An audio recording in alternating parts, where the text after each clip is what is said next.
来继续来看立法院7月16休会，按照着惯例，国民党都爱改选着党团首席副书记长，但是党团的总调鲍坤琪却来宣布讲，书记长洪明凯延任1个月到8月底，这是互外界质疑，敢讲无人愿意做鲍坤琪的左右手。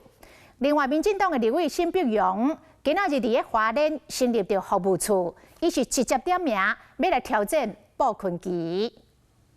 我想今天要再一次谢谢立法院我们54席弟兄姐妹，这就是国民党唯有团结才有力量。我们不是像民进党穷的只剩下钱。在商会顶算国会成绩单，国民党团总调鲍坤琪伫咧立院甲病营合作对抗绿营。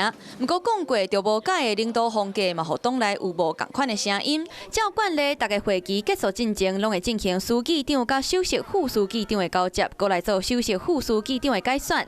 那鲍坤琪煞伫咧拜二的党团大会宣布，书记长洪明凯延任1个月，互大家人咧摇，敢是无人要做这个职位？也一定党内会有很多的同志或是很多的这个委员愿意来做这个承担首席副书记长，来协助下个会期，包括副坤琪总召、林思敏书记长，所以一棒接一棒，棒棒是强棒。多的立法委员是倾向于愿意去支持别人，然后不一定是自己直接来做。好像听说他有自己的意愿哦，包括这个罗志强委员跟这个王宏威委员。敢是无人想要报名，党内人士赶紧出来拍火，讲有候选人是苏卡绿手。不过鲍坤琪唔那就爱团结党内，搁爱对抗党外攻击。有办法。话声满四过，场面是真闹热。民进党立委沈碧荣服务处成立，地点选伫花莲，就是要针对鲍坤琪。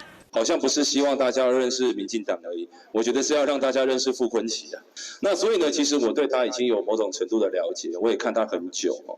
那这也是为什么呢？我会来花莲非常重要的一个原因。沈碧荣讲话真直接，点名就是要来挑战鲍总调。面对党内外一拖拉句的质疑，就看鲍坤琪要安怎来接招。Hello， 我是雷亚，想要抢了先掌握最及时的新闻资讯吗？赶快订阅、按赞、开启小铃铛，锁定华视新闻 YouTube 频道。